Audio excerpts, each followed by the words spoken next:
Muchas gracias, Hernán. Bueno, muchas gracias a los que han organizado todas estas conferencias y muchas gracias a todos por asistir, los que estáis aquí y los que están fuera.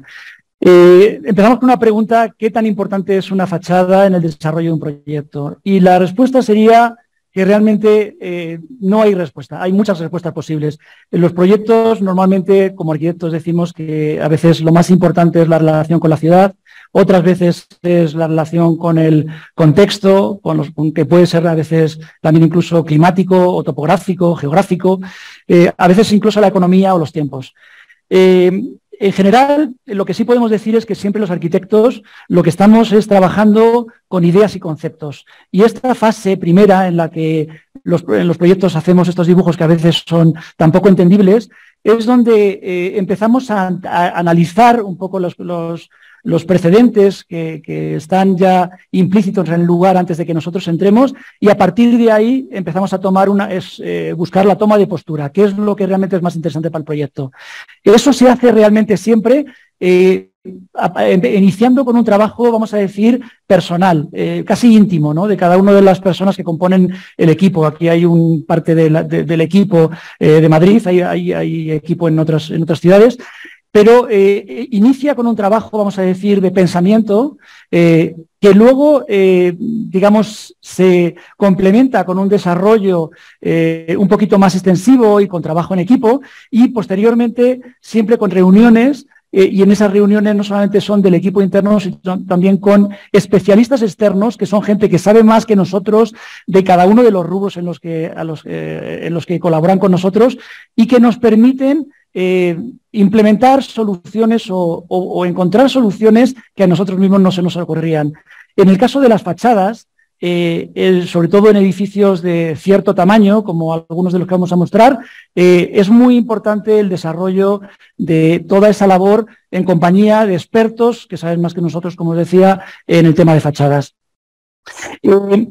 Iniciamos con una primera parte que quizá es un poco raro en este foro, que es si realmente la fachada es lo más importante en un proyecto. Hay proyectos históricamente en los que la fachada realmente no interesa, no importa. Traigo a colación un proyecto de 1527.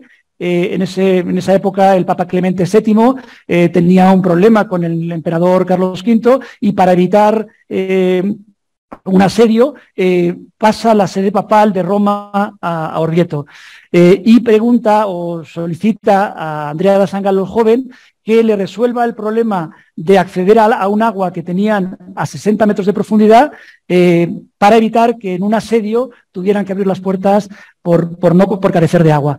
En este proyecto en concreto, la idea principal era el proceso constructivo, y ese mismo proceso constructivo que utilizaban para excavar y a través de animales, a través de una doble helicoide, permitir que los animales que iban con las forjas vacías fueran siguiendo el proceso y sacando todo ese material excedente. Igual el proceso es el que finalmente el edificio propone para resolver el problema del agua, que es estos mismos burros cargados con alforjas, bajan a 60 metros y pasando por ese puente que pueden ver ustedes, que está a 63 metros de profundidad, cargan de agua y salen al exterior para abastecer de agua la ciudad.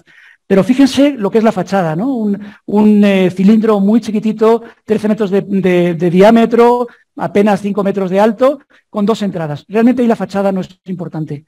En un caso mucho más cercano, geográficamente hablando, tenemos en el 1948, Luis Barragán hace su casa estudio. Realmente en este proyecto, un proyecto un proyecto íntimo, vamos a decir, muy introvertido, realmente la fachada es una fachada que pasa a segundo plano. Realmente no es que la fachada no tuviera importancia, sino que realmente la fachada era lo que resultaba de los espacios interiores, por lo cual era más importante casi las fachadas interiores que las fachadas exteriores.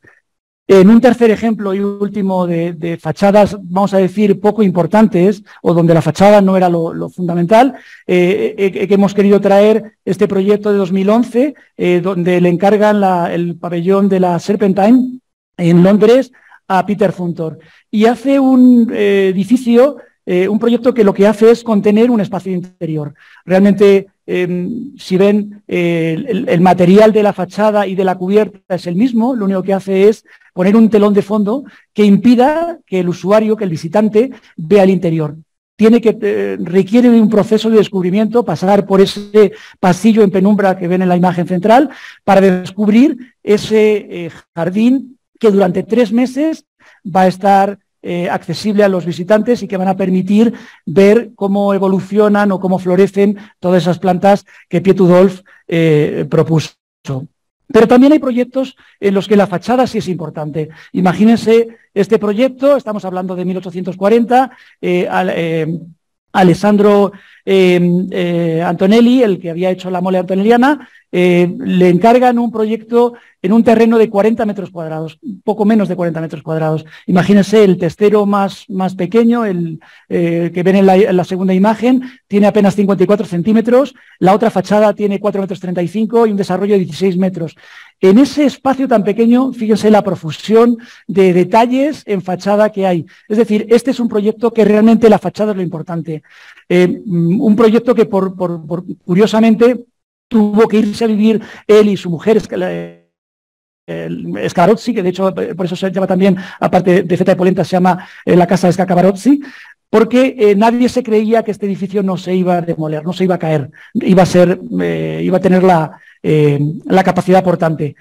Y curiosamente, después de varias temas como un sismo que hubo en 1885 o los bombardeos de la Segunda Guerra Mundial, este edificio se mantuvo mejor que todos sus vecinos.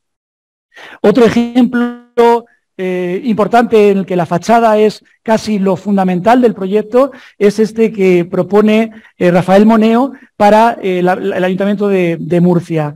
En un lugar importante en la ciudad por estar presentando fachada a la Catedral de Murcia y junto al Palacio del Cardenal Belluga, había un edificio de viviendas que fue demolido y ese espacio de encuentro en la ciudad, ese espacio que era importante a nivel urbanístico, dejó de tener ese carácter. Se propone establecer ahí el ayuntamiento y lo más importante del ayuntamiento no son las plantas, no es el acceso, que de hecho se produce por una calle lateral, sino esta fachada que se propone a modo de retablo para terminar de cerrar un espacio cóncavo que era un espacio barroco y que volvía a tener uso y volvía a tener sentido, urbanísticamente hablando. Ese nuevo retablo frente a la catedral, que no imita al retablo de la Catedral de Murcia, se propone con unas líneas de imposta que también tienen relación con los edificios de al lado, no solamente con el edificio del Palacio, sino los edificios de vivienda cercanos. O este último, hecho en el 2021 por Fenwick y Iribarren para el Mundial de Fútbol de Qatar. Imagínense un país en el que realmente el fútbol no tiene tantos aficionados como en tantos otros países y, sin embargo, al celebrar el Mundial necesitaban construir muchos estadios. Pero esos sí van a terminar siendo un elefante blanco. Entonces, Fenwick y Iribarren deciden construirlo todo en una locación como esta, que estaba junto a una bahía, junto a unos muelles, en unos docks, decide construirlo todo como un elemento prefabricado, se fabrica en otro lado a través de estos containers y luego se disponen, se colocan, se conectan. Aquí se produce todos los partidos del Mundial y luego se desmonta y se lleva y se le da otro uso. Finalmente la fachada, si lo ven, que son los 3 ejemplos que he puesto son fachadas con materiales diferentes, entonces la fachada viene asociada un poco también a la idea de partida del proyecto. Aquí, en el fondo, los containers son 974 containers, que curiosamente no solamente coincide con el nombre del estadio, sino también con el dial que hay que marcar para cualquier teléfono en Qatar, en Doha, pero vienen asociados a unos colores que describen de una manera clara el uso que resuelven. A partir de estos proyectos en los que la fachada no era importante y otros en los que sí, hemos querido traer 2 ejemplos que muestran proyectos desarrollados por la oficina en los que la fachada sí es importante. Este primer proyecto, ganado en concurso en colaboración con Spring Lira, es un contact center en Querétaro. En el proyecto se plantea como la unión de dos volúmenes principales. Uno ligado a la Tierra, que es un volumen, digamos, geométricamente ortogonal, un volumen pesado, un volumen resuelto con un material prefabricado, muy del lugar, con unas texturas y un color asociado un poco a lo que teníamos cerca, en el que se resuelven todos los usos, vamos a decir, locales, los que están vinculados a la gente que trabaja ahí, es decir, ahí tienen los comedores, las tiendas, etcétera. Pero a ese volumen principal se le superpone otro volumen elevado, un poquito más aéreo, resuelto con un material mucho más ligero y con una forma, una geometría curva, que viene aludiendo a algo que para nosotros era importante, y es que al ser un centro de atención de llamadas, es un lugar deslocalizado. Es decir, inicialmente este proyecto podía haber estado localizado no solamente en otra ciudad, sino en otro país. Y de hecho así fue, hubo una selección hasta que se llegó a decidir que el Banco Santander quería proponer este edificio en Querétaro. Este proyecto pretendíamos, por un lado, dar un poquito esa imagen de misterio, esa imagen que no termina de mostrar todas sus cartas, y también con esa imagen que podemos plantear de casi unas gafas de sol. Es decir, finalmente ahora cuando vean un poco algunos de los detalles, es un volumen que lo que tiene está compuesto primero por un elemento, una fachada más habitual para edificios de oficinas, y por otro lado una segunda fachada que es una fachada de aluminio en masa perforado, y que, bueno, con la colaboración de Ovarup hemos traído algunas imágenes de ese proceso, porque también queremos manifestar que todo ese diseño de fachada empieza primero por ideas, y unas ideas que vamos desarrollando en conjunto con un especialista, viendo un poco qué es lo que realmente nos interesa. Primero no hay precisión, termina siendo un elemento de precisión. Y con esa fachada, con esa cubierta, esa tercera cubierta, que es la fachada de louvers, que se prolonga con la fachada exterior y que también tenía un cierto movimiento y que por tanto pusimos un doble elemento de sujeción para permitir que ese movimiento también produjera un cierto sonido. Y luego toda la relación del edificio con el uso se producía a través de 3 patios, que es por donde accedían todos los trabajadores, pero también por donde entraba la luz y había la relación del edificio con el aire exterior. Y con una fachada exterior resuelta en base a materiales que podíamos encontrar en zonas cercanas. Es decir, el tema de mantenimiento, el tema de la iluminación que pasaba al exterior se había estudiado, pero era importante resolverlo con materiales que podíamos, a lo largo de la vida útil del edificio, podíamos volver a reencontrar en lugares cercanos sin mucho costo. Y el último ejemplo, que es el ejemplo del aeropuerto de Barajas, que hicimos en colaboración con Richard Rogers, ganamos en concurso en el año 97 y lo estuvimos desarrollando desde el 98 hasta el 2005. Fueron como 2 años de proyecto y 5 de desarrollo en obra. Por aquel entonces, en el año 97, el aeropuerto de Barajas requería de una ampliación. Por aquel entonces solamente había 3 terminales y se requería una cuarta terminal que se iba a desarrollar en 2 volúmenes. Uno primero que era lo que hemos mencionado ahí como la T4T, o sea, es decir, la parte terminal, y otra que es la satélite. Separadas entre ellas por 2,2 kilómetros con unos sistemas subterráneos de transporte de pasajeros y equipajes.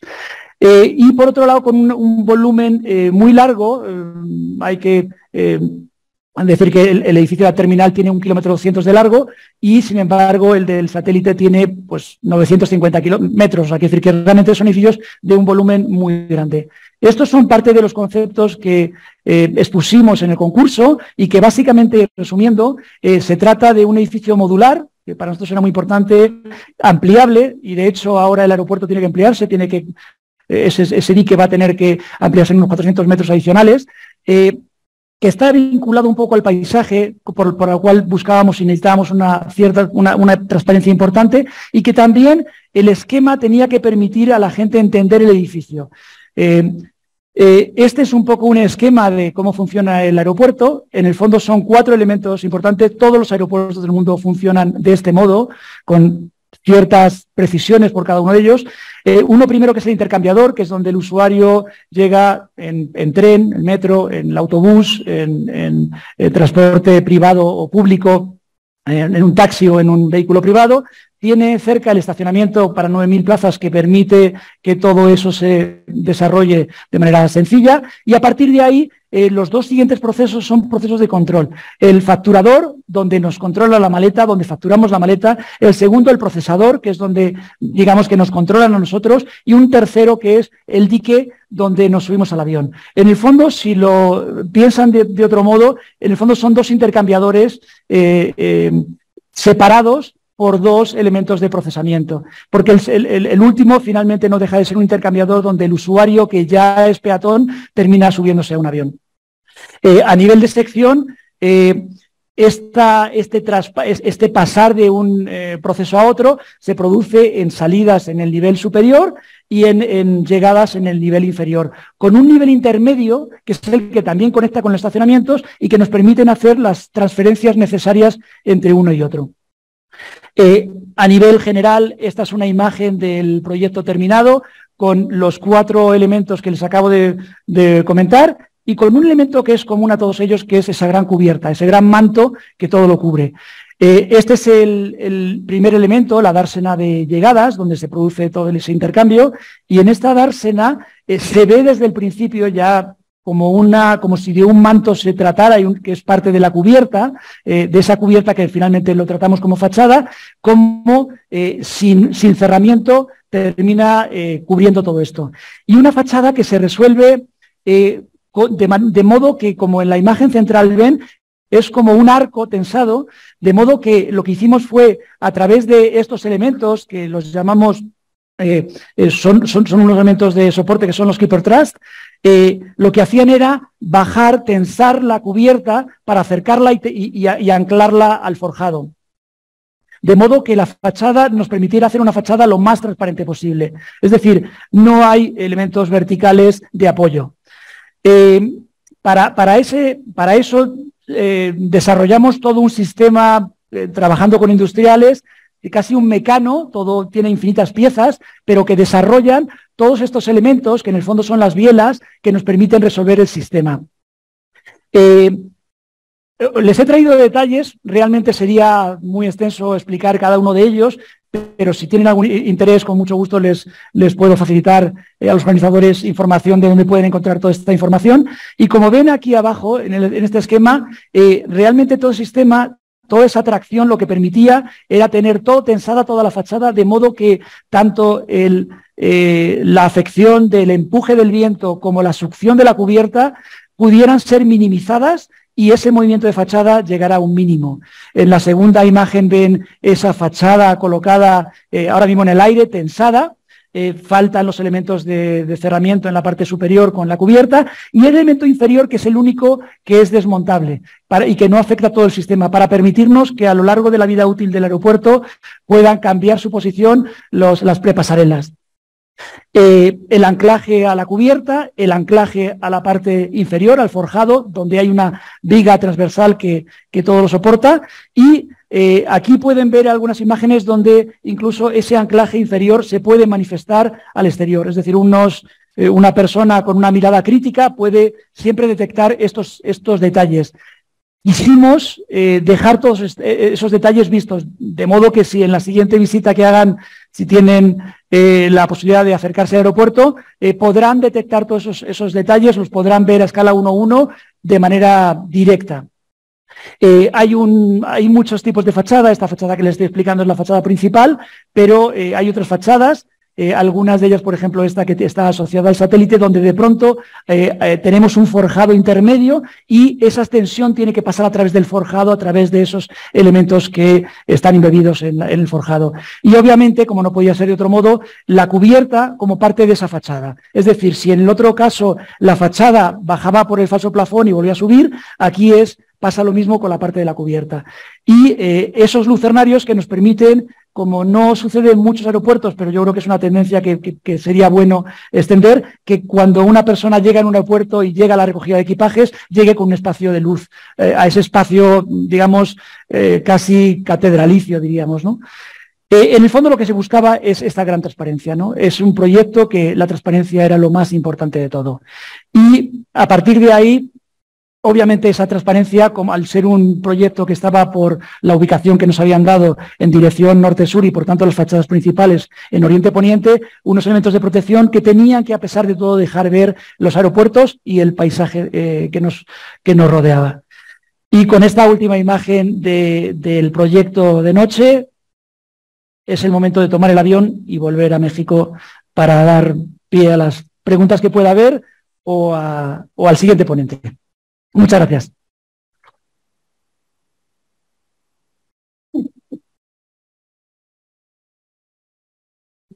Gracias, Carlos. Gracias por mostrar un proyecto que para mí es de los favoritos en materia de fachada, porque ha dejado muchas cosas sin decir.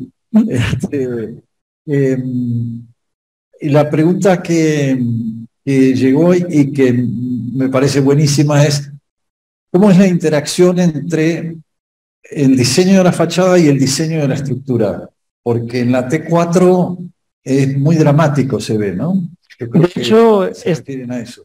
Trabajan de manera constante. O sea, de hecho, hubo que a los especialistas que nos ayudaron, porque obviamente hay que siempre reconocer el trabajo de toda la gente que trabaja con nosotros, somos un gran equipo, siempre han estado imbricadas, o sea, no se han podido separar. Y de hecho, a nosotros nos interesaba que la fachada trabajaba como parte de la estructura. Eso es de las cosas que más nos emocionó. Claro, sí, sí, sí. Y el proyecto de Querétaro, ¿por qué la elección de los materiales en los distintos niveles? Creo que eso lo has mencionado, pero lo están preguntando. Buscábamos primero tener una diferencia entre lo que estaba ligado a la ciudad, a la gente, al compartir con el espacio cercano, y tenía que ser un material más, pensábamos que tenía que estar cercano a la tierra, a lo que pisabas.